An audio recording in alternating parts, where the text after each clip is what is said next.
Bienvenue dans Private Equity Vox. Je suis Antoine Sage. Fort de 20 années d'expérience en gestion de fonds, j'ai créé PEQ pour offrir un service digital sur mesure à l'échelle de l'ambition des professionnels du Private Equity. Je vous propose un tête-à-tête avec les personnalités clés de notre industrie. GPs, LPs, régulateurs, prestataires et partenaires. Chaque invité nous parle de son expertise, de son parcours et de sa vision du Private Equity. Dans Private Equity Vox, toutes et tous sont les bienvenus tant qu'ils enrichissent notre vision du PE.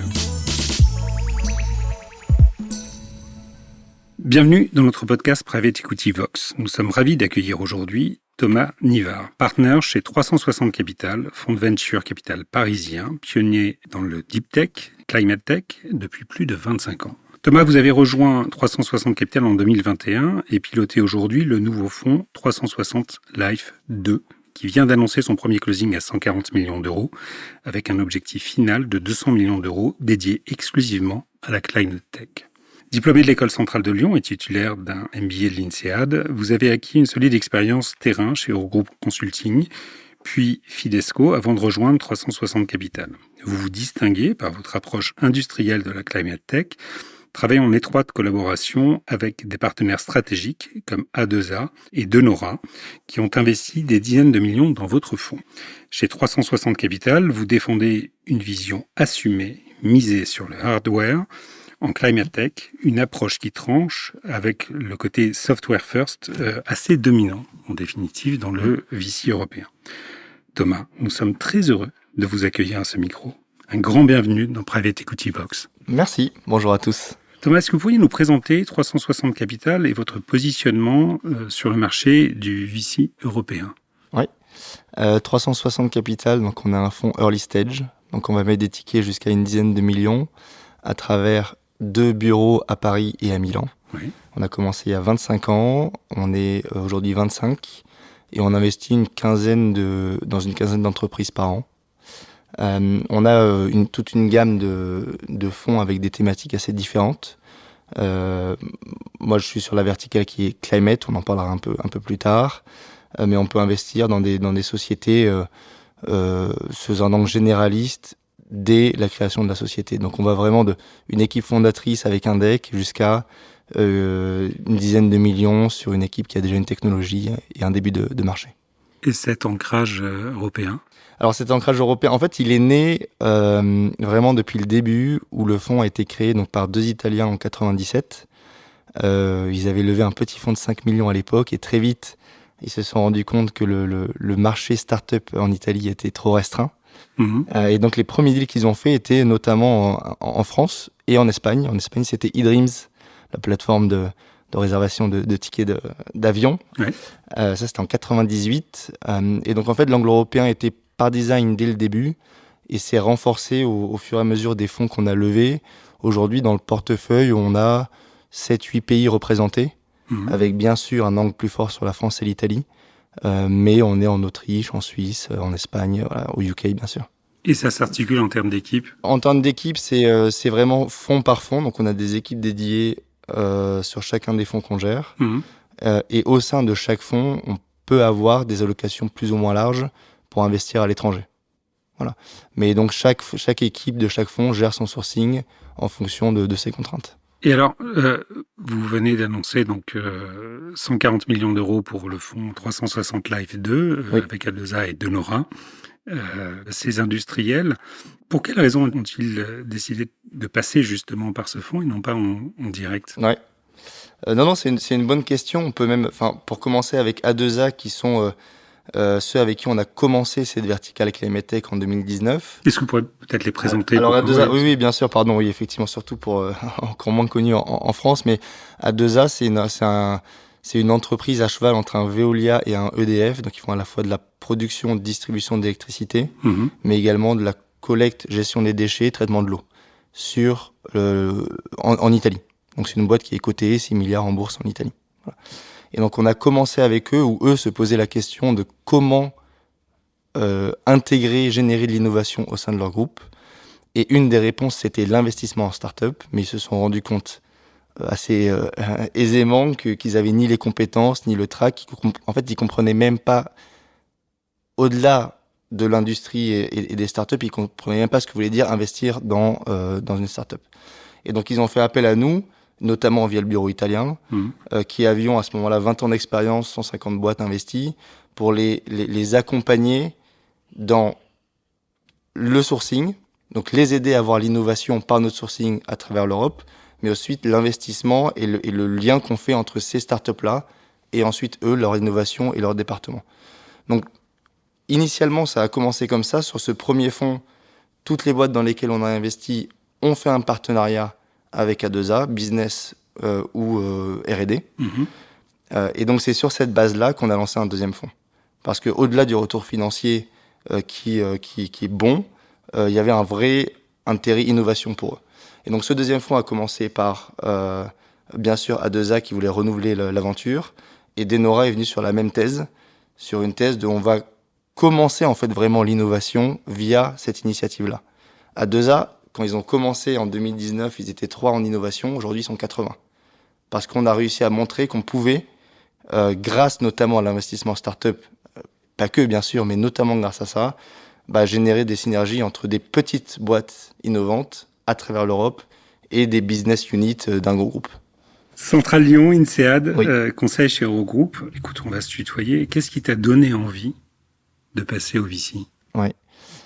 C'est une bonne question. Centrale Lyon, donc bien sûr école d'ingénieur. Je sors de là en 2014 sans entendre parler de VC. Et d'ailleurs ni au sein d'Eurogroupe, qui est un cabinet de conseil en management à Paris.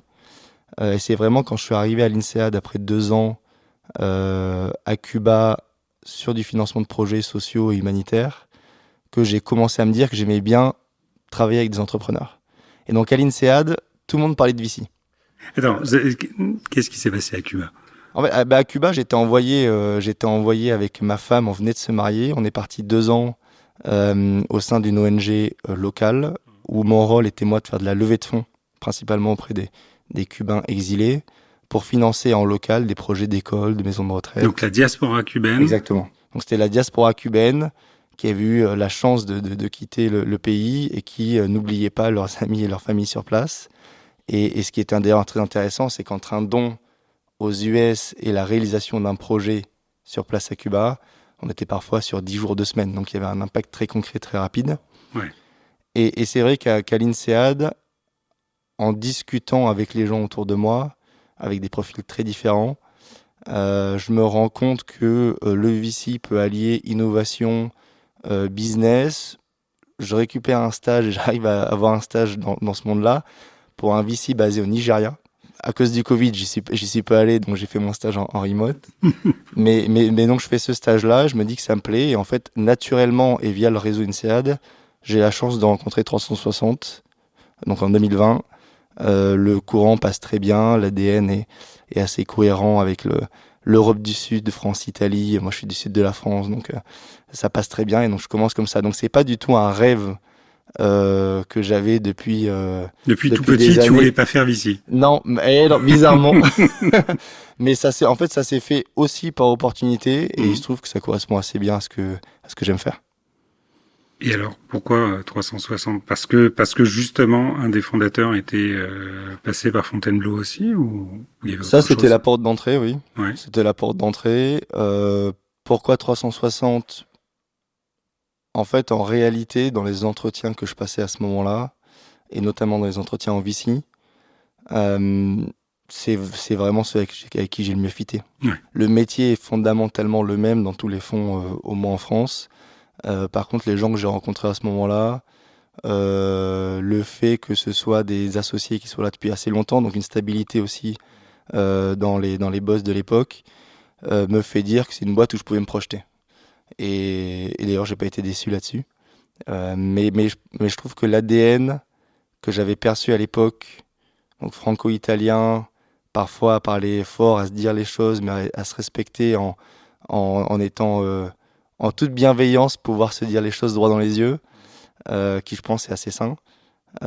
Et c'est concrétisé quand je les ai rejoints, et c'est le cas depuis 5 ans, et je pense que ça marche bien. Ouais. Alors justement, Paris ou Milan?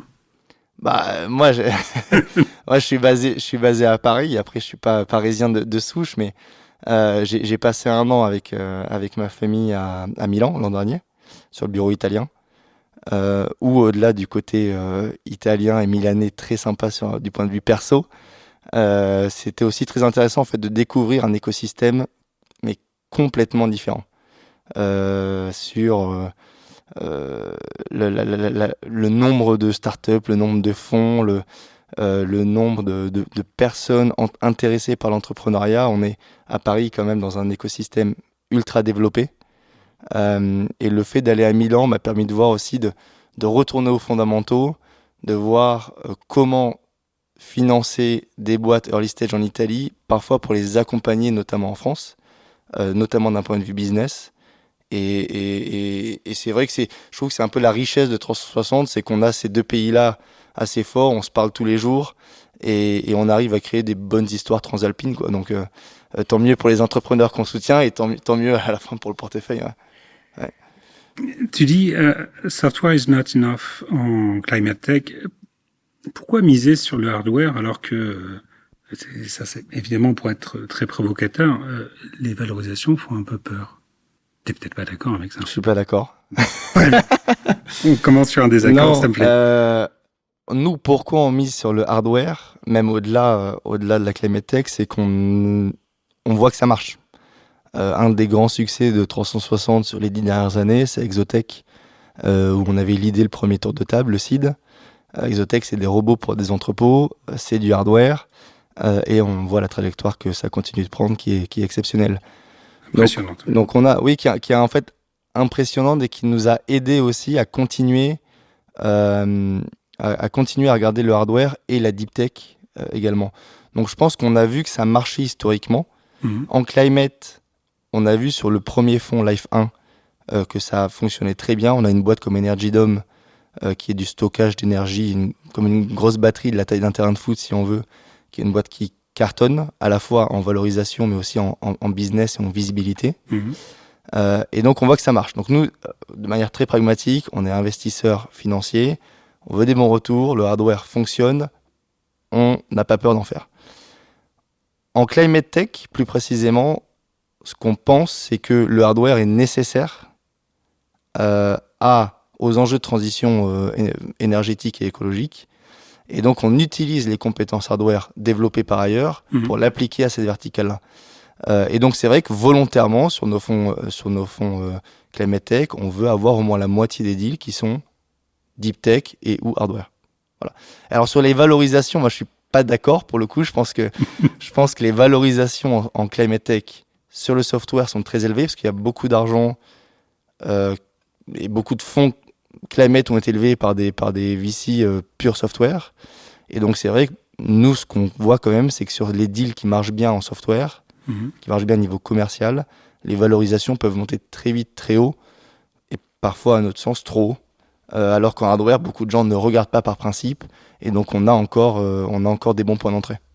25 ans d'existence pour 360, Exotech dont on a parlé, qui est une unicorn, 28 exits depuis 2018. Quels sont les signaux faibles que tu observes aujourd'hui en climate tech? On a parlé du soft versus hard, ou de la complémentarité des deux. Non, les signaux faibles, c'est en 2025 en tout cas, c'est que c'est peut-être un peu moins sexy, hypé de faire de la climate tech par rapport à de l'IA notamment, mais que les fondamentaux sont toujours là. C'est-à-dire que si on regarde les fondamentaux de pourquoi des startups climate tech peuvent fonctionner, d'un point de vue technologique, d'un point de vue proposition de valeur, ils sont toujours là. Et donc nous, on pense qu'il y a toujours une place pour investir en climate tech en France et en Europe. Voilà. En signaux faibles, c'est sûr qu'on voit, et d'ailleurs c'est des signaux qui sont pas faibles du tout. On voit des quantités de startups qui sont montées il y a quelques années, parfois sur une hype, en tout cas sans ces fondamentaux, qui aujourd'hui ne trouvent plus le capital pour lever le tour suivant et donc commencent à être en difficulté. Ouais. Et tu évoquais tout à l'heure sur la partie soft justement un supply très important qui crée une inflation de marché. Parce qu'en définitive, c'est très favorable aux porteurs de projets. J'ai évidemment fait un parallèle avec les questions des CFDR 9 et certains déclassements, alors qu'on a assez peu vu en France, mais surtout aux Pays-Bas, parce que le régulateur s'est fortement réveillé sur la question. Ouais. Vous êtes SFDR 9. Oui. Comment ça se passe? Parce que vous parvenez à lever en ce moment. Oui. Donc on parlait des 140 tout à l'heure avec un objectif à 200. Oui. C'est quoi l'ambiance en termes de levée? Alors, plusieurs questions. L'ambiance en termes de levée, personne ne dira qu'il est simple de lever en ce moment, ni côté startup, ni côté fonds. Voilà. Nous, effectivement, on est donc article 9 SFDR. On a choisi d'être article 9 parce qu'en regardant les types de deals dans lesquels on était intéressé pour investir, et dans notre cas, c'est en regardant le portefeuille du premier fonds, Climate, toutes les boîtes, toutes les startups où on a investi ont une top line, donc un chiffre d'affaires complètement aligné avec un impact positif. Donc là, encore une fois, c'est très pragmatique. C'est très pragmatique. C'est pas aspirationnel. Non, c'est pas aspirationnel. D'ailleurs, quand on pitch ce fonds-là, on parle souvent pas du fait qu'il soit article 9. On parle du retour sur investissement et on parle de la progression du portefeuille. Le côté article 9, on l'a accepté uniquement parce qu'il ne restreignait pas, à notre sens, l'univers d'investissement pour nous. Voilà. Et c'est d'ailleurs le cas sur le deuxième fonds. On est en train de closer le troisième deal de ce deuxième fonds.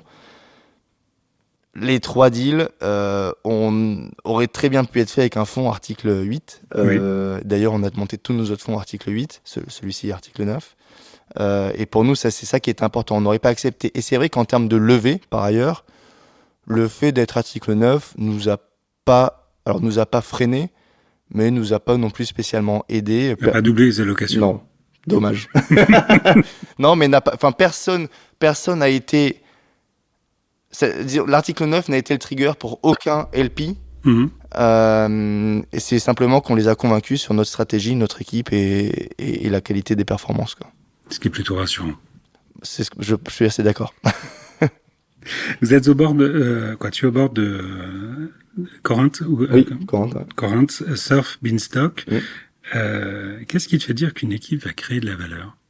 Parce que tu interviens en early et c'est toujours quelque chose d'assez mystique. Non, c'est nous, c'est la clé pour nous. Hein. C'est vrai que les trois exemples que tu as cités et d'autres, une grosse partie de la décision, plus on va tôt dans le spectre d'investissement, plus la décision est prise sur l'équipe fondatrice. Tu parlais de Corinth, par exemple. Corinth, on a investi en pré-seed. Il y avait les deux fondateurs et rien d'autre. On fait avec le fonds Climate des investissements sur des boîtes un peu plus avancées. Mais pour nous, ce qu'on regarde, c'est le founder market fit. Hein. C'est la qualité de l'équipe fondatrice. Qu'est-ce qu'ils ont fait dans leur parcours qui nous permet de dire qu'ils savent monter un projet. Le marché, la structure de marché, est-ce qu'il a envie d'être disrupté, est-ce qu'il est gros, quelles sont toutes les dynamiques. Et le fit entre les deux, pourquoi ces top fondateurs vont et veulent attaquer ce top marché. Corinth, l'exemple que tu prenais tout à l'heure, c'est deux fondateurs qui ont monté déjà des startups ensemble, qui sont depuis 10 ans en assurance, et donc qui ont vu un insight particulier, qui montent une nouvelle startup ensemble en assurance. Voilà. Donc là, le founder market fit sur des sujets climate dont on parlait tout à l'heure, régulièrement, c'est un profil technique qui fait une thèse ou qui est assez profond dans un projet technique, qui s'associe avec un profil plus commercial, qui a travaillé dans des grands groupes type Veolia, Suez, et qui vont se mettre ensemble pour ensuite mettre sur le marché cette technologie qui a été trouvée. Voilà. Et donc le founder market fit, c'est un des éléments qui nous permet de dérisquer dans le nombre de projets qu'on voit. On voit 4000 dossiers par an, on investit dans 15. Et donc ce founder market fit est un élément important. Ouais. 15 étangs sur l'ensemble de tes stratégies ou c'est spécifiquement sur la partie... Non, c'est un ordre de grandeur sur l'ensemble des stratégies. Ouais. D'accord. Ouais, entre 15 et 20. Ouais. Donc le vrai point étant de parvenir à la fois à gérer cette considérable quantité de dossiers qui d'ailleurs aujourd'hui sont toujours aussi nombreux ou il y a un petit affaiblissement? Non, honnêtement, qui sont justement, on reprenait les chiffres juste avant l'été, qui sont à peu près constants. On On est sur le périmètre France à 4000, Italie un petit peu moins, mais c'est assez constant. Après, ce qui nous intéresse, c'est ce qui va être dans le top 1%. Alors top à notre sens, hein, mais dans le moins de 1% qu'on va financer ou en tout cas amener en comité d'investissement. Mais la quantité de projets a pas tellement baissé. Et on chasse toujours en meute chez les VC? On chasse en meute. Disons qu'il y a des fonds avec lesquels on est ravi de collaborer, d'autres moins, mais aussi parce que voilà, étant sur le marché parisien depuis 25 ans, tous les fonds se connaissent très bien et chaque fonds a une manière différente de travailler. Mmh. Et c'est ce que d'ailleurs j'explique aux entrepreneurs quand ils ont plusieurs propositions d'investissement, c'est que voilà, c'est pas que c'est mieux ou moins bien, simplement que la manière que j'ai moi de travailler chez 360 est différente de celle dans un autre fonds. Mmh. Et il faut juste en être conscient. Et donc nous, il y a des fonds avec lesquels on fit bien, on a co-investi, on a eu parfois des succès, parfois pas. Et donc on est ravis de chasser en meute ensemble. Et il y a d'autres fonds avec qui on a moins d'interaction, parce qu'on sait qu'on va être intéressé par des types de fondateurs différents, types de projets différents, types de construction de startups différentes. Et le fait d'être sectoriel, en tout cas d'avoir un focus particulier, te positionne plutôt en première intention pour ces fondateurs ou pour ces startups? Sur la vertical climate, oui, clairement. Ouais. C'est-à-dire que sur la vertical climate tech, capable de mettre un chèque entre 4 et 10 millions quand on est un fondateur français et qu'on veut, sur les premières étapes de la société, potentiellement lever en France, on a 3-4 fonds. Oui, c'est ça. Voilà. Et donc nous, ça facilite aussi notre travail dans le sens où le sourcing est le plus simple et on peut construire une relation avec les entrepreneurs bien avant le moment où ils sont effectivement enlevés. Tout le scouting. Voilà. Exactement. Donc le scouting est plus simple puisque c'est vertical.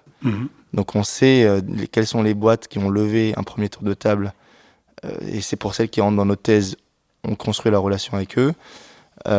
Et après, par contre, c'est au niveau européen aussi où nous, on travaille énormément avec des fonds européens pour être l'angle, on va dire, Europe du Sud, du Sud-Ouest, pour travailler en complémentarité avec des fonds plus Allemagne ou plus Nordiques. Et comment ça se passe plus tard dans le cycle de vie de ces structures?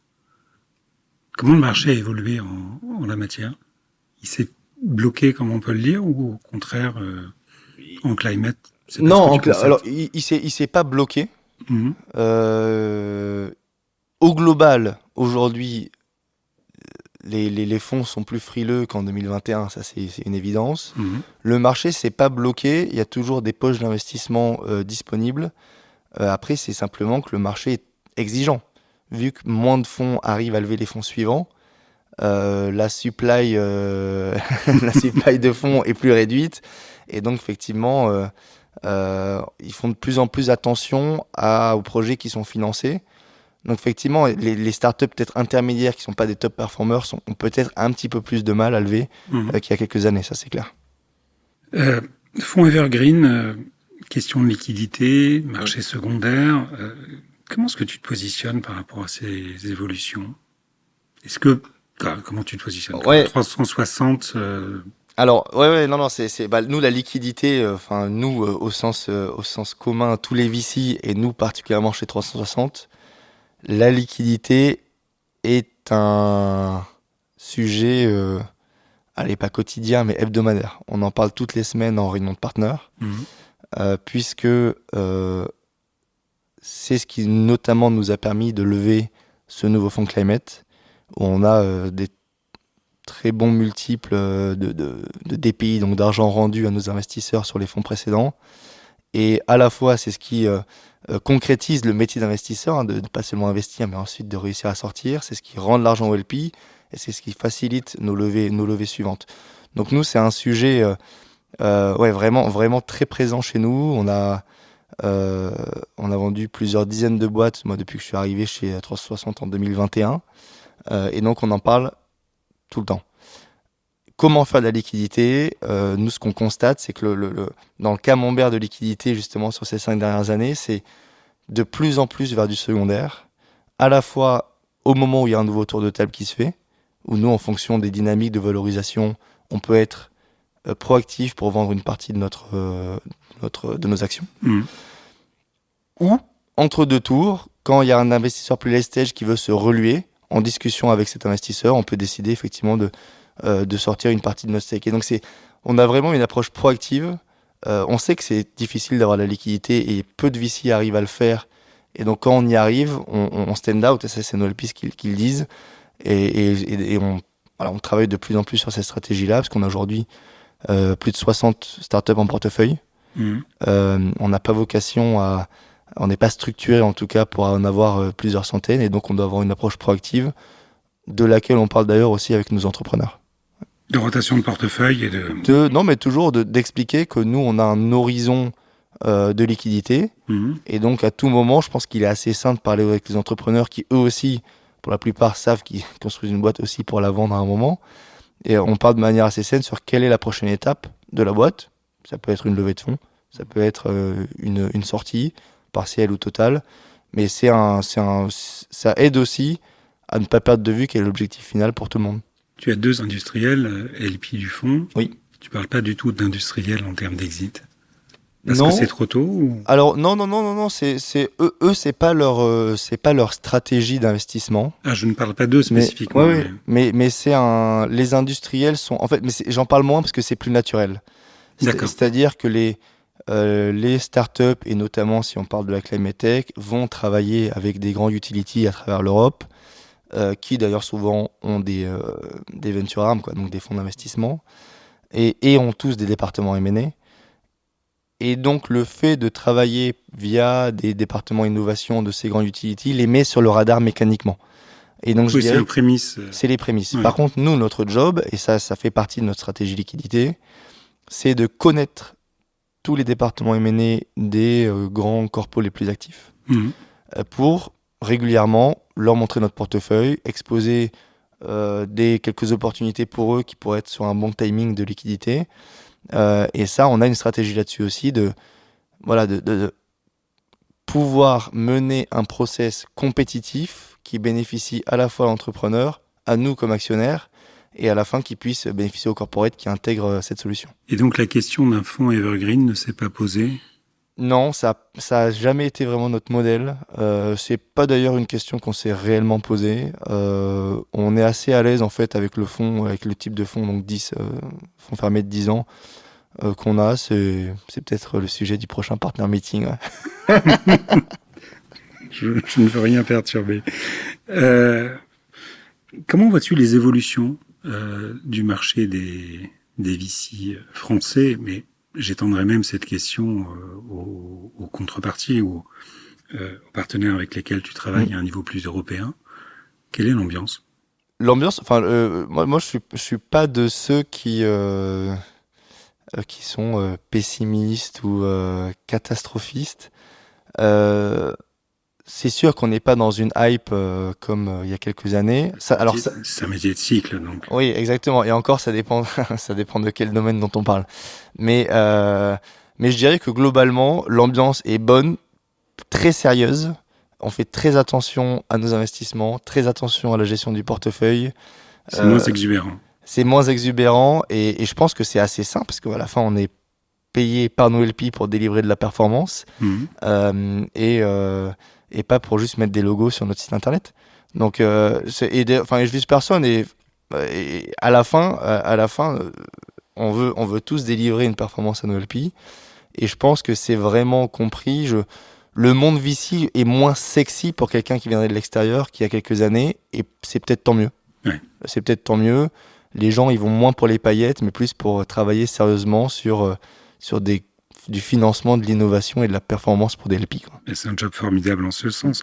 Et quels sont pour toi les principaux enjeux de cet écosystème? L'enjeu numéro 1, on en a parlé, honnêtement, de la liquidité, qui est un enjeu pas seulement de l'écosystème VC, mais l'enjeu plus large au niveau européen, vu qu'on n'a pas de marché public, on n'a pas d'IPO, on a moins de boîtes à la GAFAM qui vont faire des acquisitions dans tous les sens à des niveaux de valorisation élevés. Je pense que l'enjeu, c'est en fait de garder la tête froide. Non, je pense que l'enjeu, c'est de bien faire son travail, de travailler main dans la main plus avec des potentiels acquéreurs. Tu parlais de corpo tout à l'heure. Je pense qu'il y a clairement des liens à créer avec les corpos et à la fin de pouvoir montrer que c'est une asset class qui, bien qu'elle soit risquée, délivre de la valeur sur le long terme et où on voit l'argent revenir, quoi. Euh, c'est assez basique, mais on nous confie de l'argent, il faut en rendre plus, quoi. Et justement, on n'a pas toujours entendu ça en termes de climate. Tu veux dire par rapport au... Il y a un moment en termes d'équilibre, Ouais. de discours, beaucoup d'emphase, et j'ai été assez sensible à ton argument concernant SFDR9, qui est, voilà, c'est comme ça, de manière pragmatique. On a une réglementation, on la regarde sérieusement, on regarde notre portefeuille, on se rend compte qu'il y a un fit, donc il est cohérent. Ouais. On coche cette case, donc on continue on la coche formellement d'un point de vue administratif. Mais il y a eu une période peut-être exubérante en la matière où on parlait surtout de climat ou d'autres concerns spécifiques, pas nécessairement le climat évidemment, et moins de performance. Ouais. Et toi, t'insistes énormément sur le fait que fondamentalement, ça reste des fonds. En fait, moi, je pense que quelqu'un qui mettrait le climat ou l'écologie vraiment au centre devrait se concentrer sur la performance. Puisque ce qui peut effectivement changer la donne, alors il n'y a pas que ça bien sûr, hein, mais ce qui peut changer la donne notamment, c'est l'investissement dans des solutions qui vont aider à la transition écologique. Et pour qu'il y ait de l'investissement, il faut qu'il y ait du retour. D'accord, on n'est pas, moi je suis pas dans un fonds philanthropique. Je suis plus dans une ONG comme j'ai pu l'être à une époque.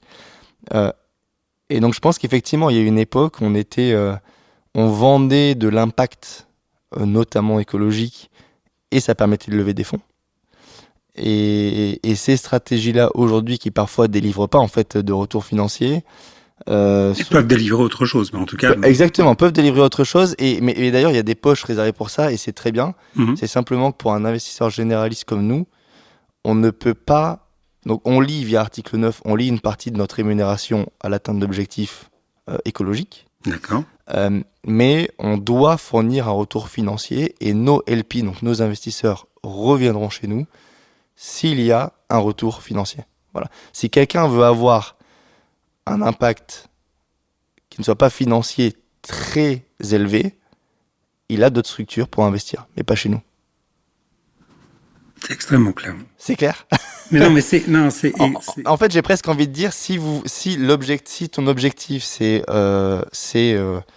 seulement l'impact social par exemple, il y a des gens qui font ça très bien. Ouais. Mais n'investis pas chez moi. Moi, mon métier, c'est de fournir un rendement financier et il se trouve que ce qu'on pense chez 360 et en fait ce qu'on constate depuis 6 ans, c'est qu'une des manières de le faire, c'est en investissant dans la décarbonation, la gestion des déchets, le traitement de l'eau. Ouais. Voilà. Et ça reste un fonds. Et ça reste un fonds et je pense que nos LP, à la fois d'ailleurs corpo, nos family office et nos instits sont ravis de cette approche parce que c'est vrai que à la fin, et d'ailleurs moi à titre personnel, je suis aussi ravi bien sûr d'avoir un impact positif et je pense que les investissements que je fais et qu'on fait chez 360 collectivement, au-delà de mon investissement financier, ont aussi vraiment un impact très positif sur un des derniers, c'était sur le traitement des PFAS dans l'eau, qui est un sujet de santé publique. Je pense que si cette startup marche, au-delà d'une grosse exit, ça peut avoir un impact très positif sur la santé des gens. Et justement, à quoi ressemblera la climate tech européenne dans 5 ans? Est-ce que tu as une petite idée? Alors, si je le savais, ça faciliterait mon boulot. Non, moi, je pense qu'il y a une place. Je suis ni complètement déraisonnablement bullish, ni catastrophiste. Je pense qu'il y a une place pour une asset class en early stage sur de l'innovation technologique pour la transition écologique. Okay. Qui d'ailleurs est en lien avec aussi les autres types de financeurs dans ce monde-là. Je pense notamment à ceux qui arrivent après nous, parfois les fonds infra, qui, quand nous, on a dérisqué la techno sur les premières années, eux peuvent investir dans du financement de projet, en fait, sur différents systèmes, différents modules. Donc, il y a une chaîne de financement qui est en place et qui va pas disparaître. Après, je pense que voilà, il faut garder, je pense, ce pragmatisme qu'on a chez nous, qui est de dire, on peut pas rêver. Et pour avoir le plus d'impact, il faut avoir des solutions qui financièrement, des business models qui tiennent la route. Donc moi, je pense qu'on a une chaîne de financement qui est en France et en Europe qui est plutôt bien établie, hein, et d'ailleurs cohérente avec le nombre d'opportunités présentes, en termes de nombre de startups. Donc je trouve qu'aujourd'hui l'équilibre est plutôt sain.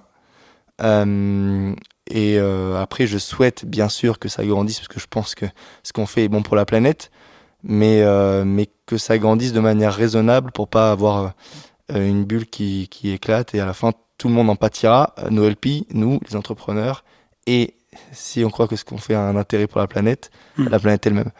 Donc en fait, j'espère qu'on ne va pas retrouver une bulle et qu'on va rester sur un équilibre qui peut être celui d'aujourd'hui, que je trouve pas mauvais.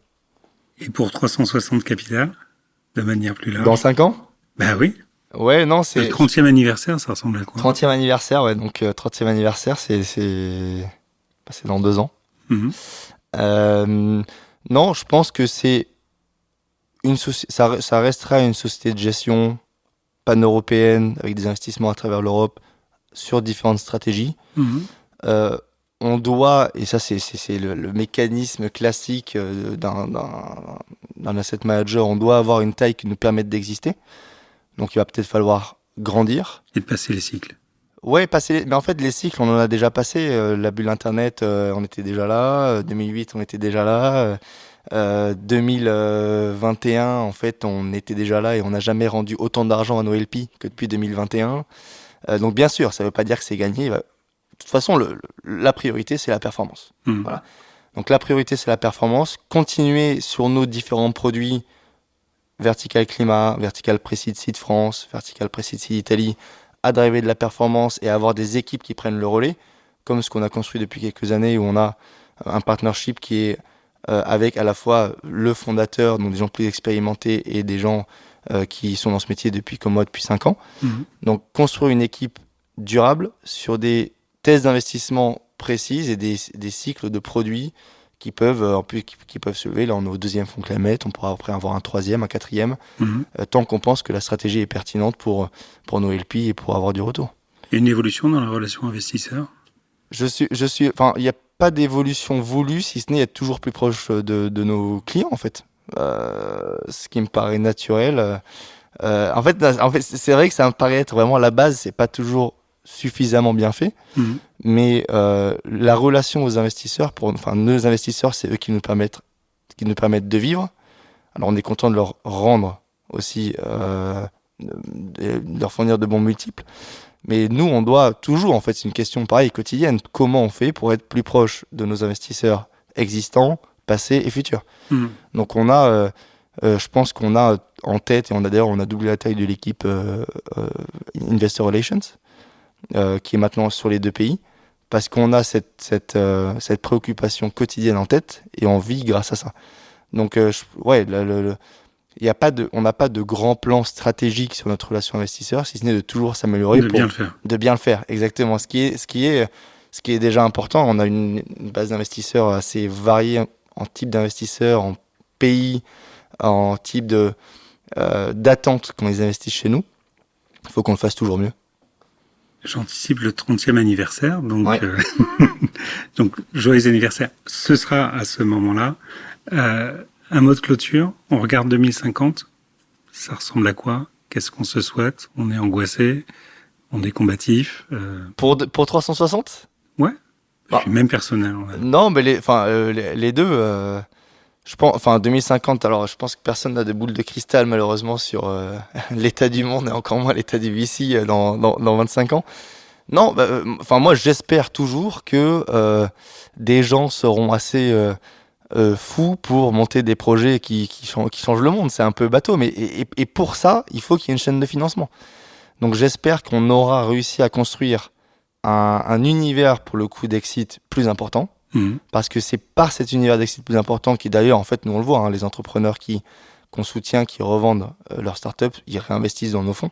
Ce qui est d'ailleurs, je trouve, toujours un bon signal.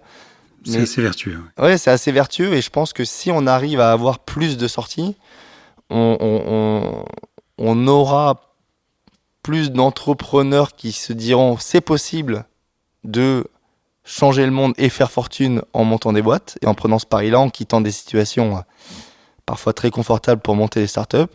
Et donc moi j'espère que non, et je pense que en fait ce sera toujours un enjeu stratégique pour la France et pour l'Europe de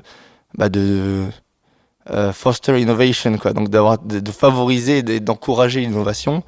Donc je pense que je suis pas inquiet sur le métier de VC.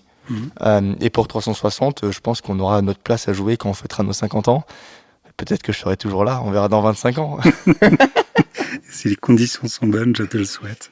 Je te le souhaite. Thomas, un immense merci. Merci à toi. À très bientôt. Au revoir. Merci d'avoir écouté Private Equity Vox. Si cet épisode vous a plu, n'hésitez pas à le partager sur vos réseaux, à vous abonner et à nous mettre un gentil commentaire. Je suis Antoine Sage et je vous donne rendez-vous au prochain épisode de Private Equity Vox pour un nouveau tête-à-tête avec un acteur clé du Private Equity.